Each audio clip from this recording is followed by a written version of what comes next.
ये कहानी है एक ऐसी जेल की जहाँ पर कोई भी कैदी आम इंसान नहीं है। इस जेल में सभी कैदियों के पास सुपर पावर्स हैं। किसी के पास बिजली को कंट्रोल करने की सुपर पावर है, तो किसी के पास अगले इंसान का दिमाग पढ़ने की पावर है, तो किसी के पास एक जगह से गायब होकर दूसरी जगह जाने की भी सुपर पावर है। इतनी खतरनाक सुपर पावर्स वाले कैदी जब एक ही जेल में रहेंगे तो क्या क्या होने वाला है और क्या ये कैदी इस जेल से भाग पाएंगे, ये सब जानेंगे इस कहानी में। कहानी की शुरुआत एक अंडरग्राउंड पार्किंग से होती है, जहाँ मेटाह्यूमंस का एक ग्रुप जय को मारने की कोशिश कर रहा होता है, क्योंकि उसको एक बाप और बेटी को मारने का ऑर्डर दिया गया था। लेकिन ये आदमी अपने मिशन में फेल हो गया था। तभी वहाँ पेबैक नाम का एक आदमी आ जाता है। उसकी शर्ट पर क्रॉस का निशान बना होता है। वह बिना समय गंवाए उन गुंडों को आसानी से मार गिराता है। अब सिर्फ 2 लोग बचे होते हैं। पेबैक उन पर गोलियां चलाता है, लेकिन वे बुलेट प्रूफ जैकेट पहनकर खुद को बचा लेते हैं। ये देखकर पेबैक अपने हथियार छोड़ देता है और सीधे मुखों से लड़ने के लिए आगे बढ़ता है। सामने वाला गुंडा मार्शल आर्ट में एक्सपर्ट निकलता है। वह तेजी से पंच और किक मारता है। वह पेबैक का चाकू छीनकर उसके पैर में वार भी कर देता है, लेकिन पेबैक हार नहीं मानता। वह पलटवार करता है और उस आदमी का हाथ तोड़ देता है, फिर उसे जमीन पर गिराकर खत्म कर देता है। अब सिर्फ एक दुश्मन बचता है, जो इंसान और जानवर का मिला जुला रूप लगा है। पेबैक एक ही मुक्के में उसे गिरा देता है और फिर अपनी उंगलियों से उसकी आंख पर वार करता है। पूरा ग्रुप खत्म हो चुका होता है। जैक उसे अपनी जान बचाने के लिए धन्यवाद कहता है, लेकिन पेबैक सच्चाई बताता है कि वह असल में जैक के लिए ही आया था, क्योंकि जैक उसकी बेटी की मौत का जिम्मेदार है। बिना झिझक पेबैक अपनी बंदूक निकालता है, निशाना लगाकर गोली मार देता है। जब पुलिस मौके पर पहुंचती है तो वह बिना विरोध के सरेंडर कर देता है। ये सब सेंट लुइस शहर में हुआ था।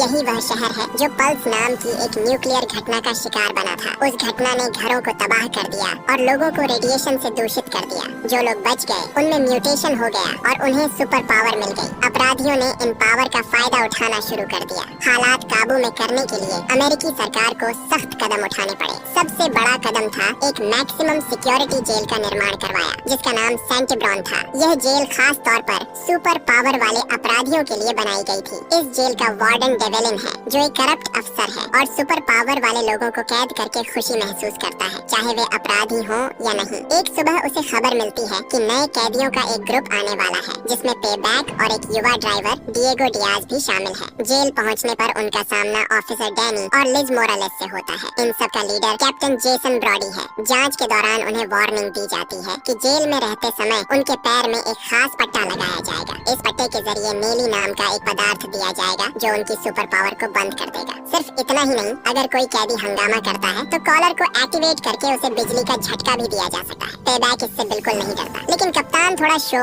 ऑफ करता है। वह अपने टैबलेट पर कमांड एक्टिवेट करता है और कैदी को बिजली का झटका देकर बेहोश कर देता है। सब कुछ समझाने के बाद नए कैदियों को उनकी कोठरी में ले जाया जाता है। अगली सुबह वे जेल के ग्राउंड में पहुंचते हैं। अभी आए ही थे कि पेबैक की दुश्मनी जिम से हो जाती है। जिम उसी ग्रुप का सदस्य है जिसे पेबैक ने जेफरी को पकड़ने के लिए मार डाला था। जब जिम को पता चलता है कि उस रात उसके भाई को पेबैक ने मारा था, तो वह उस पर झपट पड़ता है, लेकिन पेबैक आसानी से बच जाता है और उसे एक जोरदार मुक्का मारता है। देखते ही देखते भयंकर लड़ाई शुरू हो जाती है। डिएगो यह सब देख रहा होता है और सोचता है कि पुलिस इस फाइट को रोक क्यों नहीं रही। तभी एक कैदी गॉर्डन, जिसे लाइटनिंग रॉड भी कहा जाता है, उसे बताता है कि पुलिस तभी बीच में आती है जब कोई कैदी दूसरे को मारने की कोशिश करे। अपनी शक्तियां बंद होने के बावजूद पेबैक अपने विरोधी पर हमला करता है। सामने वाला भी पलटवार करता है और उसकी नाक पर मुक्का मारता है। फिर वह दोबारा हमला करता है और सबके सामने उसे मारने की धमकी देता है। तभी ऑफिसर लिज दोनों को बिजली का झटका देकर लड़ाई रोक देती है। फिर एक महिला अफसर उस गुंडे को मारती है और उन्हें अस्पताल भेज दिया जाता है। लड़ाई के बाद डिएगो गॉर्डन से पूछता है कि वह इतने सालों से जेल में कैसे जिंदा है। गॉर्डन उसे सेंटिब्रॉन के 4 मुख्य नियम बताता है। हमेशा सब कुछ साफ रखो, अपने काम से काम रखो, मुसीबत मत लो और किसी कैदी से कभी कुछ उधार मत लो। वह एक और जरूरी सलाह देता है, कभी मत बताना कि तुम्हारी सजा में कितने साल बाकी हैं। डिएगो को सिर्फ 5 साल की सजा मिली है। अगर आजीवन सजा काट रहे कैदियों को यह पता चल गया तो वह बड़ी मुसीबत में पड़ सकता है। इसके बाद डिएगो सेंटिब्रॉन के सबसे खतरनाक कैदी जूलियस लोबे के बारे में पूछता है। जूलियस के पास दिमाग कंट्रोल करने की ताकत है, इसलिए उसे अलग कोठरी में रखा गया है और उस पर लगातार नजर रखी जाती है। उसकी निगरानी उसका खास आदमी डेरियस करता है। गॉर्डन यह भी कहता है कि अगर नल्ली कभी काम करना बंद कर दे तो जूलियस पूरे जेल को आसानी से खत्म कर सकता है। उसी समय जेल ऑफिस में वार्डन अपने एक आदमी को जूलियस को बुलाने भेजता है, क्योंकि उसकी रिहैब सुनवाई का समय हो गया है। गले में पट्टा और लोहे का मास्क पहने जूलियस को एक अंधेरे कमरे में ले जाया जाता है। वहाँ एक जज उससे सवाल पूछता है। वह जानना चाहता है कि इतने साल जेल में रहने के बाद क्या जूलियस सुधर गया है, लेकिन जूलियस सुनवाई को नजरअंदाज करता है। वह जज को गुस्सा दिलाते हुए कहता है कि वह बस अपनी कोठरी में वापस जाना चाहता है। जैसा उम्मीद था, उसकी रिहैब रिपोर्ट खराब मानी जाती है और उसे अनिश्चित समय तक जेल में ही रहना होगा। कोर्ट रूम से बाहर आते ही वार्डन जूलियस के पास जाता है। वह रिटायर होने वाला होता है और जेल की जिम्मेदारी किसी नए सुपरवाइजर को सौंपने से पहले जूलियस के साथ एक डील करना चाहता है। वार्डन उसे बताता है कि वह जेल के अंदर एक सीक्रेट फाइट क्लब चलाता है जिससे वह एक्स्ट्रा पैसे कमाता है। लेकिन जैसे ही वह सेंटी ब्राउन छोड़ेगा, उसके पास सिर्फ उसकी मंथली पेंशन बचेगी। वह चाहता है कि उसकी बाकी जिंदगी आराम, लग्जरी और पैसे में गुजरे। हाल ही में उसे पता चला है कि जूलियस की बहुत बड़ी रकम एक बैंक में छिपी हुई है और उस अकाउंट तक सिर्फ जूलियस ही पहुंच सकता है। वार्डन जूलियस को ऑफर देता है कि वह अपना सारा पैसा वार्डन के अकाउंट में ट्रांसफर कर दे। बदले में उसे जेल में ज्यादा आरामदायक जिंदगी दी जाएगी। जूलियस इस डील के लिए हाँ कर देता है। इसी दौरान अस्पताल के वार्ड में डॉक्टर इसाबेल पेबैक का इलाज कर रही होती है। तभी डिएगो वहाँ आता है, जिसे सफाई के काम पर भेजा गया था। सबसे खतरनाक कैदियों के साथ काम करने के बावजूद डॉक्टर एक दयालु महिला होती है और सबके साथ इज्जत से पेश आती है। डिएगो डॉक्टर से खुलकर बात करता है और बताता है कि उसकी खास शक्ति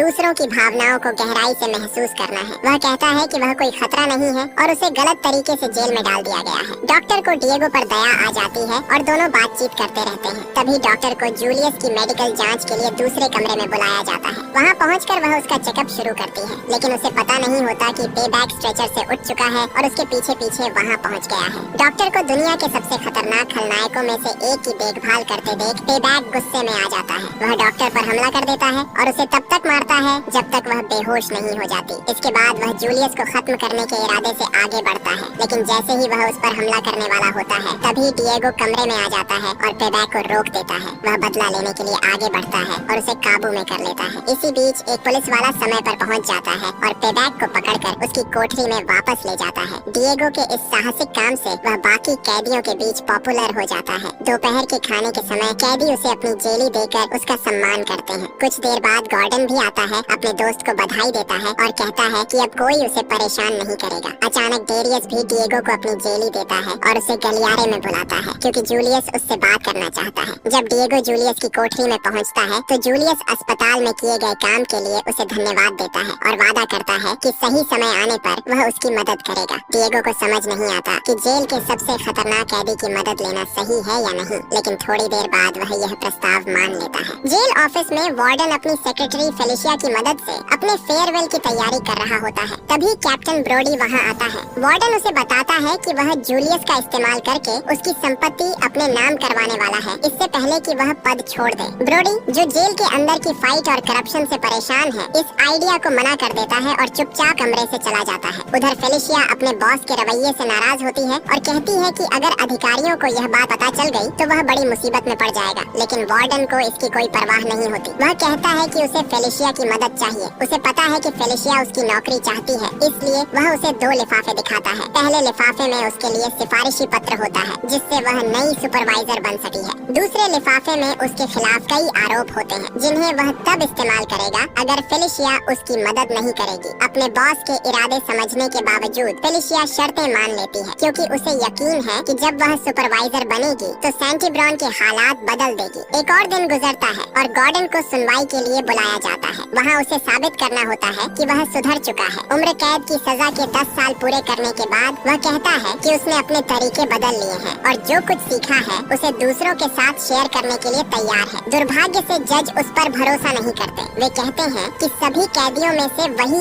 एक ऐसा है जो किसी भी तरह से अलग नहीं दिखा, न अच्छा न बुरा। यह सुनकर गॉर्डन गुस्से में आ जाता है और कहता है कि वह बस आजाद होना चाहता है और अपनी सजा का काफी हिस्सा काट चुका है। लेकिन उसी गुस्से की वजह से जज उसका रिहाई का अनुरोध ठुकरा देता है और उसे कुछ और साल जेल में रहने को कह देता है। आजादी की कोई उम्मीद न देकर गॉर्डन कैंटीन की मेज पर बैठ जाता है। डिएगो, जो अब किचन में काम कर रहा है, अपने दोस्त को खुश करने की कोशिश करता है। तभी डेरियस मेज के पास आता है और गॉर्डन को एक चाबी दे देता है। गॉर्डन तुरंत समझ जाता है कि यह किस लिए है और मान लेता है कि यह जूलियस की किसी सीक्रेट प्लान का हिस्सा है। जैसे ही डिएगो वापस किचन में जाता है, गॉर्डन अपनी जैकेट खोलता है और उस चाबी से अपने पैर में लगे कॉलर को बंद कर देता है। अब वह नीली से आजाद है और अपनी ताकतों का इस्तेमाल कर सकता है। लेकिन सबसे पहले वह डिएगो के पास जाता है और पिछले कुछ दिनों में अच्छा दोस्त बनने के लिए उसे धन्यवाद देता है। डिएगो समझ नहीं पाता कि वह ऐसा क्यों कह रहा है। थोड़ी देर बाद गॉर्डन एक पुलिस वाले को चिढ़ाने लगता है और उसे फाइट के लिए उकसाता है। अधिकारी उससे सबक सिखाने के लिए आगे बढ़ करता है। तभी गॉर्डन एक लैंप से बिजली का तार खींचता है और अपने शरीर पर मारता है। सारी बिजली सोख लेता है। ऐसा करते ही जेल का जनरेटर ओवरलोड हो जाता है और पूरी बिजली सिस्टम बंद हो जाती है। इस ऊर्जा को अपने अंदर लेकर गॉर्डन फिर से बिजली का सोर्स बन जाता है और पुलिस वाले को जोरदार झटका देता है, जिससे वह तुरंत मर जाता है। इसके बाद गॉर्डन कैंटीन से भाग